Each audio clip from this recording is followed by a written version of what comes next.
Travaris Robinson turns down Alabama's defensive coordinator job. So the hunt continues. Could it be Glenn Schumann? Could Alabama double back on the Dogs and take their defensive coordinator? You don't need two. I mean, what's co-defensive coordinators mean? Also, Caleb Downs, could he be transferring to Georgia or away from Alabama? We're going to talk that and more. Welcome to the Bama Tailgate YouTube channel. Like and subscribe. Give us a thumbs up. That's a great way of saying Roll Tide. And here's your invitation. Let's get this party started. Here's a Roll Tide to you.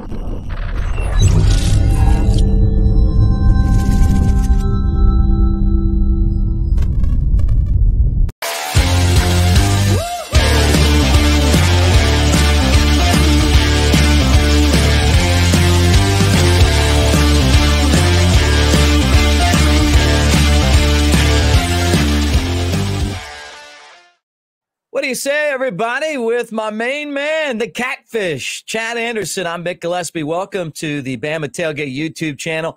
He is hooked at This Chad Is Real. I'm at Broadcaster Mick. Get it? Catfish hooked. Great to see you, Chad. Good to see you, man. Roll Tide. Roll Tide. Roll Tide. Roll Tide. How you hanging? Like, are you doing okay? Like, I feel like any Bama fans and friends right now just do wellness checks periodically throughout the days and the weeks and the hours. You know, your hairline looks good. It's hanging in there. Everything's going all right, it seems. A lot of product right now. Rogaine, pills, anything to keep that hair from falling out through this stress. Look, I think that, getting to the gist of it, I think Greg Byrne did a great job with the search. Yes. I love the fact that Kalen DeBoer brings so much positive energy, a track record of success. Alabama's program right now is under a full-out assault, and it's under assault from the people that Alabama made. One guy was a coach that got fired for being a drunk. Nick Saban brings him back. I mean, this is true. And now he's doing great in life, and we're all pulling for him. And the payback is that he goes and buys our best wide receiver, right? Then the other guy followed Nick Saban around like, he was Linus's blanket, and basically has been a complete copycat of Nick Saban. He's taken that program to Georgia, loves to buy up Alabama's assistant coaches, and is in the process right now of stealing away Alabama's would-be defensive coordinator, because I was saying it from the beginning. Travaris Robinson was going to get promoted to that job. He's the co-defensive coordinator in Georgia. And I think the whole game plan is get him, then go ahead and get Tommy Rees and go and try to pick Alabama's roster and clean out Alabama's best players. And you're starting to hear rumblings that Caleb Downs could end up at Georgia. Alabama is under a full assault right now, and Kalen DeBoer has to get his coaches hired. He's already talking to players and recruits. I mean, this guy's got to do like 50 jobs at once. Yeah, let's first start with Greg Byrne, the ninja. That guy is unbelievable at making decisions, and when he makes a decision, he moves quickly. Like, you go back and look at any hires in Alabama sports history, or at least recently with Greg Byrne.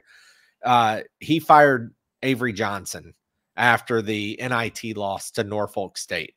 I think it was 3 days later, he had Nate Oates on an airplane. They're doing selfies, and nobody even knew who Nate Oates was. And he's turned out to be, one of the best coaches in Alabama basketball history with what he's accomplished in a short time. Gymnastics, Dana Duckworth steps down.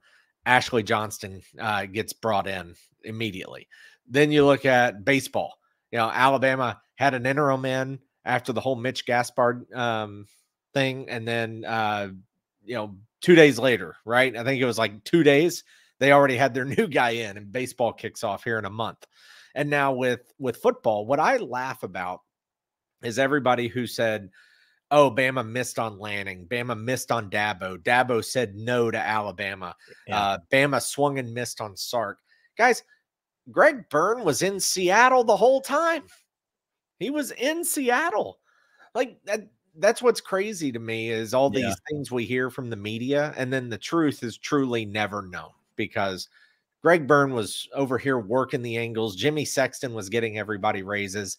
And now we go to what you were talking about, Mick. I'm 100% in agreement, but I understand it's a dog-eat-dog world. Everybody's out for number one. You may be grateful, but it doesn't mean that you don't do what's in the best interest of your team just because you're thankful for what somebody did for your career. That's my opinion of what's going on. Sark, yeah, he was a drunk, had alcohol problems, got fired from USC, comes to the Nick Saban rehab program, doesn't stay except to hang out for an appetizer, goes to the Falcons, gets fired, comes back to Alabama, right, and then takes off to Texas, which I get it, and that's cool. Kirby, yeah, same thing over here, just feasting, shaking hands and hugging. Thank you for everything you've done a month ago at the center of the Mercedes-Benz Dome. Now plucking everybody, and this whole co-defensive thing. It reminds me, I'm going to dip into the mortgage business for a second, Mick, or really any entrepreneurial job. One thing that drives me crazy or that I make fun of is when somebody is self-employed and they call themselves the president and CEO or founder. You're the only guy there. You're also the janitor. You're also the bookkeeper. You're also the accountant. You're also everything else. You just plucked that one title out of thin air to make yourself important. And that's cool. But how many everything can Kirby possibly have? And that's what the approach feels like. Yeah. Hey, over here, you're not going to call plays, but I'll slap a co-title on you. It's going to look good for your resume in a year, 2 years, 3 years. Somebody's going to hire you as the full-on D coordinator because you were a co-coordinator for us. And right now that the titles are winning. I hate titles. They're so annoying. They're so dumb. But that is winning right now with Kirby Smart. Yeah, that's winning because he didn't come back to Alabama. I break it down like this. I heard this was happening while Nick Saban was retiring. Like when no one knew before the team meeting, they were working through that situation. And then, that was before 2 o'clock, I guess, when he went and met with Greg Byrne with his agent. And that was before 4 o'clock when he went and met with the team. So they knew that they were going to have to promote him. But Kevin Steele had already retired. Yeah. I think Alabama was looking at options. T-Rob obviously on the top of that list. And then here comes Georgia in, and then they've got to work this deal out. Well, Nick leaves, and none of the coaches knew.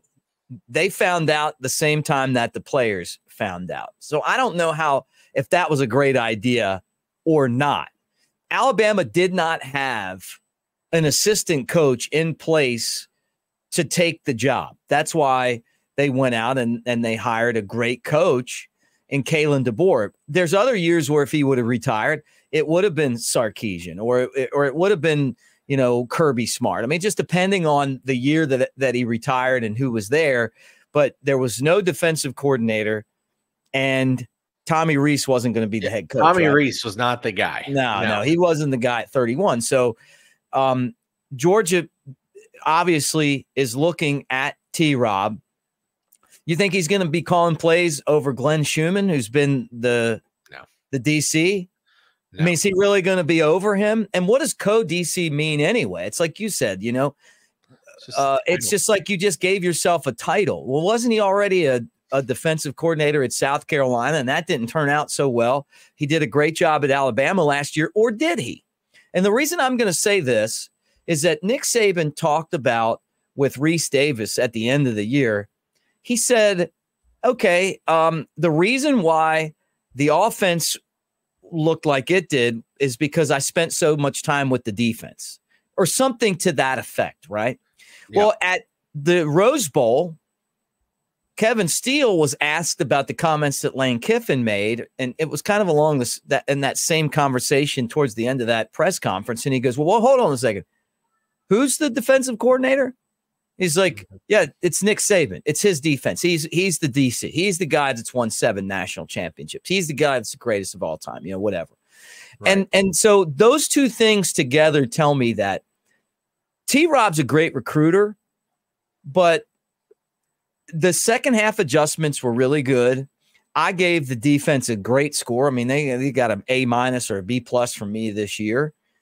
But obviously, I don't know it like they know it. And if Nick Saban's over there doing a lot of the work, then what about when Nick Saban's not there? Now, with that said, I was hoping, Chad, that he came back because of the recruiting, because for the next 28 days, you're dealing with, or how many it is, probably like 24 now, you're dealing with guys leaving all the time. Amari Niblack's leaving. You saw what a great picture of Isaiah Bond and his business decision with Steve Sarkisian, like in his office with the cowhide stools and stuff. And then, now we're waiting on Caleb Downs, whether he's leaving or not. I hope that he stays. I said this yesterday, the transfer portal works both ways. And now all of a sudden you got Washington in the transfer portal. You got Arizona in the transfer portal. You've got San Jose State in the transfer portal. Michigan's about to be in the transfer portal if they're not already, because Jim Harbaugh is about to be the Chargers head coach.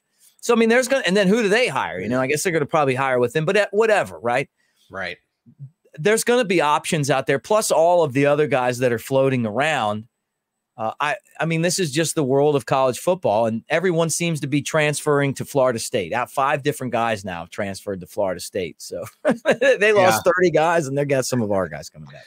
And Amari Niblack is into the portal. I said that. Yeah, I think he might be going to Florida State. I'm guessing everybody else is on their way there. Yeah, that's what it seems like for sure. Sean Murphy, Roydell Williams. There's quite a few. Ferguson. Ferguson. Yeah. I look at it too, kind of like what you said though, is Alabama is going to reap the benefit of a lot of Washington players and commitments who are going to want to follow DeBoer. And if you think about it too, those guys in Washington, to me, you kind of have 2 spots. You're looking at Oregon or you're looking at Alabama. And the reason I say that is Oregon is regional. So if you say, hey, I still want to stay somewhere close, but I want to compete at a high level, what's the best option for me? Well, that's Oregon. That's the closest major university. They're going to play in the Big Ten. That's a big thing. Now, if you go, okay, but I was recruited by DeBoer. That's who I want to play for. That's my guy. Well, then you're coming to Alabama, and Alabama's an easy sell because of the facilities and the SEC and everything that comes with it and the prestige and the tradition and so forth. So it's going to work both ways. I'm really not as panicked about it. There's an offensive lineman for Washington, Brailsford, I think is how you pronounce his name. He's entered the portal. Jabbar, and I forget his last name. Was it Muhammad? Jabbar Muhammad? It might be. Yeah. It was all Pac-12 or second team all Pac-12 cornerback who's into the portal for Washington and hasn't made a decision yet. So we're going to lose some guys. There's going to be opportunities. And like you said, there's a lot going on, because when that happened, you also had Arizona, Jed Fish go to Washington. So now Arizona players are available. You're going to have most likely Michigan players. You said that they're going to become available. Yeah. All those teams. Michigan hires Brian Kelly. That's a possibility. LSU players become available. So it's just college football is so different, man. We're going to lose some guys, but I think keeping Freddie Roach was huge. I think that's a big deal for the D line. And, hopefully DeBoer, he's just got to have, that's really more of it with Robinson.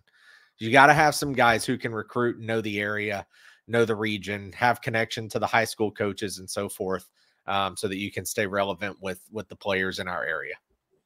Yeah, I was reading Sidelines Alabama, and and they're a Twitter page, and they were talking about maybe Kane Wommack, the coach of South Alabama, being a candidate. I don't know if it's true or not, but it's interesting. I mean, South Carolina had the 15th best defense last year. They beat Oklahoma, and those two, Oak State. Sorry, and they work together at Indiana or something. Yeah, so they have a relationship. He's done a good job. I don't know that that'll happen.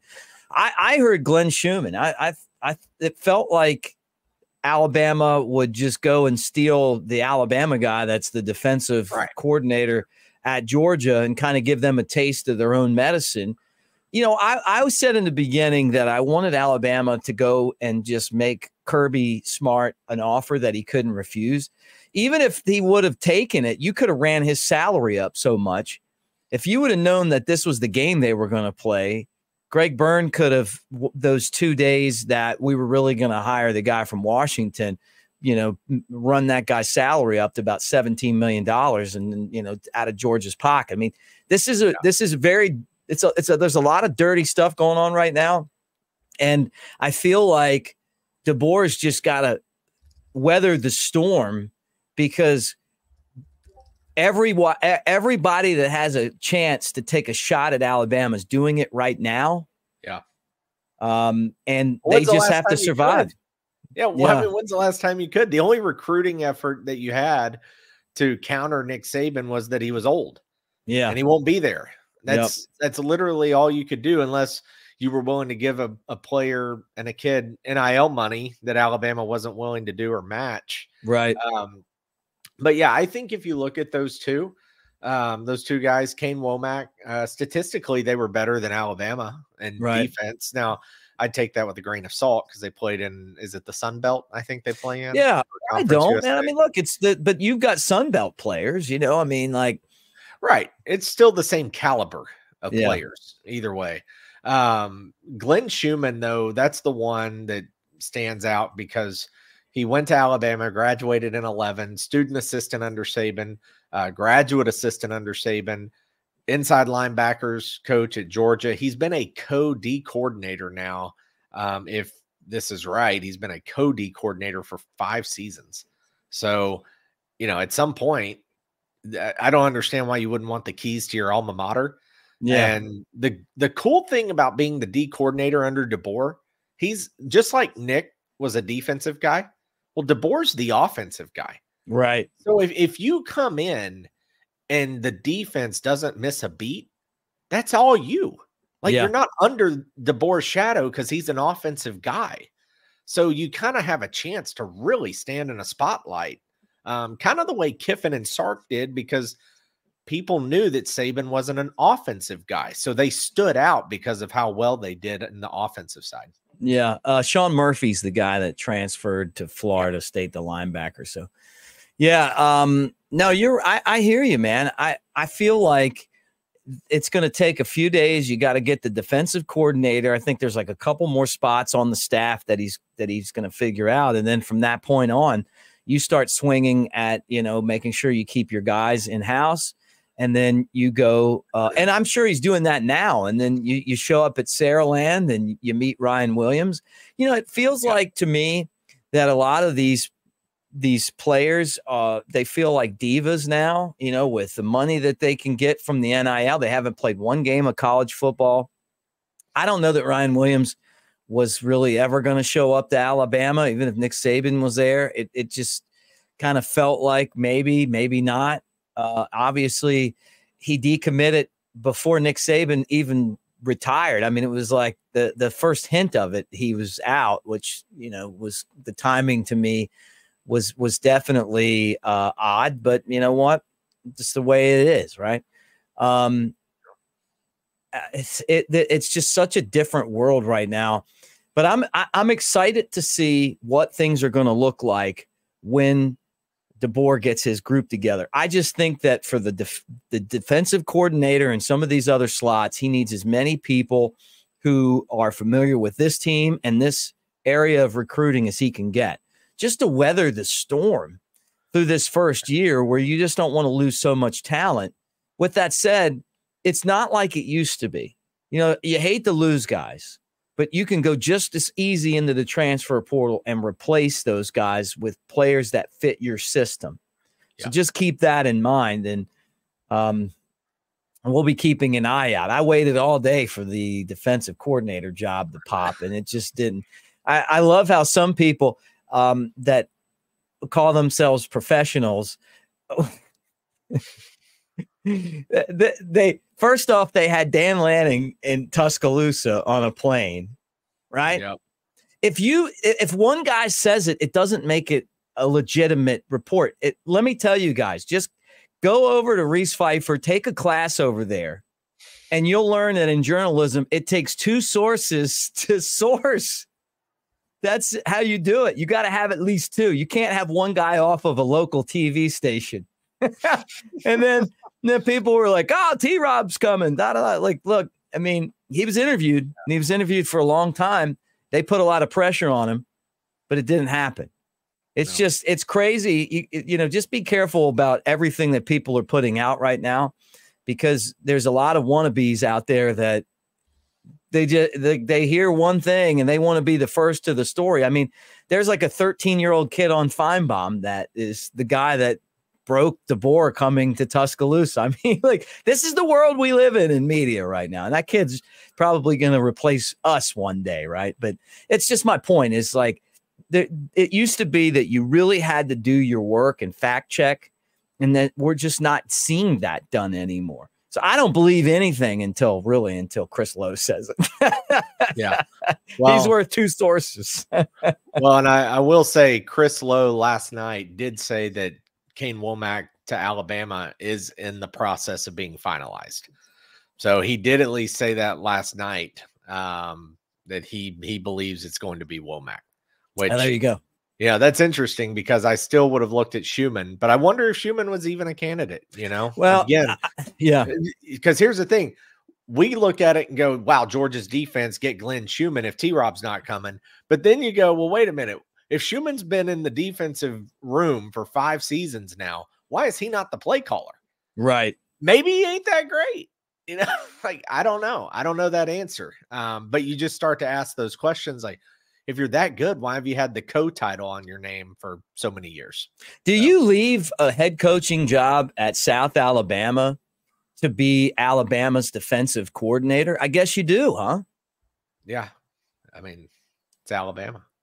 Well, obviously it's a bigger brand. I'll tell you, the thing I really like about DeBoer is that the people that know him will go to war for him. Yeah. I've gotten messages from people out in Sioux Falls and from Washington. Did you hear the call from Ryan in Seattle, Washington? And if you haven't, Chad, you need to check it out. I posted it on the YouTube channel, but he called in right after the press conference and just talked about how much he loved Coach DeBoer. And we've gotten that sentiment from people that know him from a lot of different places. And that could be why Wommack decided to give up his head coaching job and come to Tuscaloosa and be, basically a defensive coordinator. It's crazy, but the guy, and I wish that Alabama players and guys like T-Rob would give this man a chance, because I think we're going to look back and we're going to see one of the most brilliant transitions, just like Nick Saban's 17-year career. He showed us how to do everything. I think that we're going to learn how to do a transition the right way, because that's something that Alabama's never done well. I think too, this is something, I just mentioned, talking about, hey, this is your chance to kind of be in the spotlight.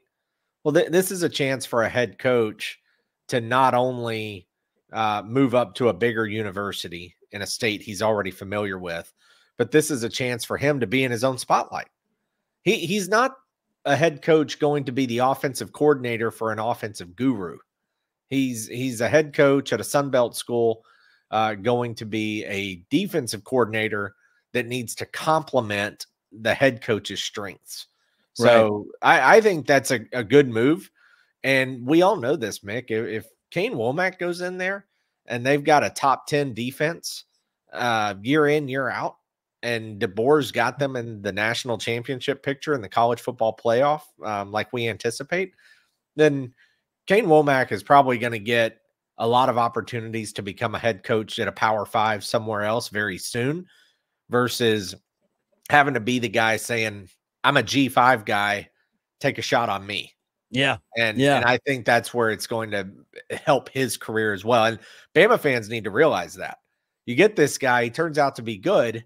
It's a 2-year, 3-year max. Somebody's going to call, just like they have for everyone else with Sark, Kiffin, Dabble, Jeremy Pruitt. Yeah. I mean, all those guys, right? Nobody's there for very long, and that's what happens. So you just got to be ready for that. Yep. Well, there you go. That's we'll be watching that. Obviously, we'll, as soon as we know that it's really happening, we'll drop a video on Wommack, give you all the information on the new defensive coordinator, and it looks like it's going to be him. So what we do here, hey guys, make sure you like and subscribe. Thank you for being part of the channel. A couple things I want to tell you before Chad gives you a breakdown of modern lending. I want to remind you guys that we're brought to you by the great people at Pearl River Resort over in Choctaw, Mississippi. All Chad's favorites are going to be there performing live. That, of course, would be the famous Ron White. He's going to be there with his amazing comedy act. And then the Wallflowers. And Chad, you can go there and show off your Wallflower tattoo. But Pearl River Resort, Choctaw, Mississippi, Golden Moon Casino, right next to the Silver Star. They also have the Timeout Sports Lounge and Sportsbook where you can go in there and make your bets count, wager legally, Vegas style, slots, table games, Dancing Rabbit Golf Course. They've got a spa. Check it out for yourself, Pearl River Resort. Then you, Chad, look at that. There you are. New stuff, new website, chadwickanderson.com. I hate the name, but we're going with it. I just hate my legal name, so I always make fun of myself. Why didn't you just name it catfishanderson.com? I know, right? I should have. I would have had one viewer. That would have been you. You would have been I would have loved it. Click. I'd mortgage another house just because I like the name so much. We got to also, you can scan the QR code now. So if you want to grab lender credit and a free appraisal, if you want to use us, we actually are helping one viewer here on the channel already and talking with someone else. So we've had a lot of success stories lately, which is cool because rates have dipped a little bit. We've saved a few families like in the $300 to $600 a month range on their overall budget. And we literally, no joke, not lying, not fabricating, embellishing. We saved one family $3,300 a month in their in their monthly budget and their bills. So check us out, reach out, shoot me a text, DM, email, whatever's good for you. And we'll do our best. Make sure you're happy with everything. All right, guys. Thanks for hanging out with us, and roll Tide.